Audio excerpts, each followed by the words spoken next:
was in college in the US.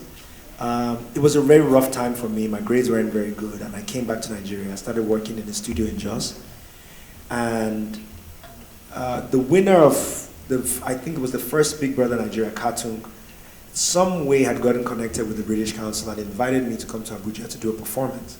And so I came and I did this little performance, in a room, must have been maybe 50 people, if even. And then my email got collected, and before I knew it, I got another mail, was looking for entrepreneurs to bid for this thing called the International Young Music Entrepreneur of the Year. And so I didn't even have money for a ticket. And the guy that eventually won the competition, who signed me, Audu, was the one that gave me money to come for the ticket. I wore my one suit, my one tie, I arrived in Lagos. And I'm just trying to tell you guys the cascading effect, right, of what this is. And so through now my 1-2 interactions, I get involved with something called WAPI. And WAPI is a series of events, in Abuja and Lagos. I start doing that, and then I get onto another project called Bring the Noise. Bring the Noise took 10 artists, I think, and 10 musicians and 10 artists, and took us to the UK. We were in the Camden Roundhouse for, I think, 10 days, and we created music, and then we toured in these countries.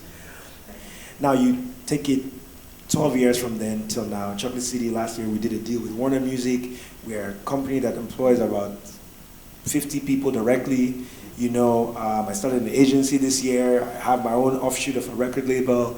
This has gone on to become, we've broken, 15 artists.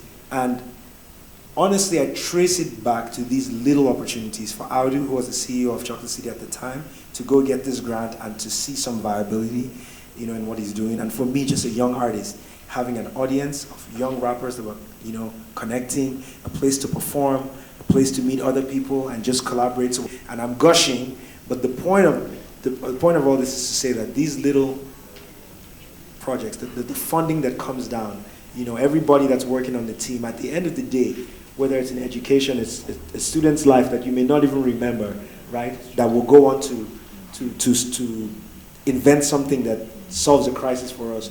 They're important, and bravo to everyone that's been part of the British Council. I'm proud to be associated with what you guys have done. And,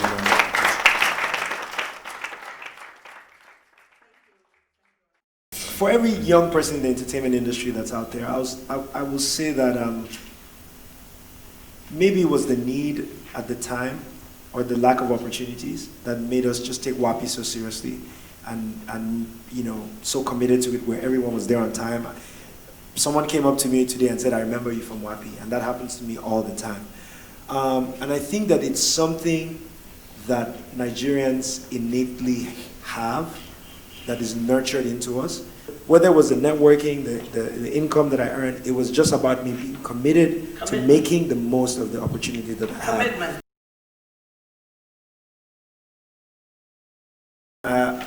I hope that the entertainment sector is not left behind.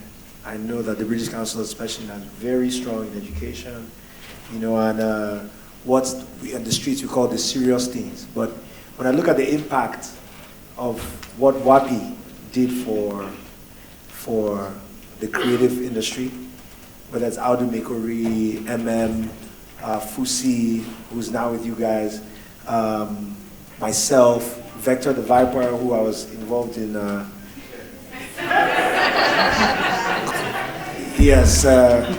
intense relationship last year, intense conversation with, but we all met, and the other 1.2 million young people that don't get into university every year, they're going to try to figure it out somehow. And a lot of them will turn to music, to turn to drama, they'll turn to dance, to theater, tech, and as much as we can, projects like that will create opportunities.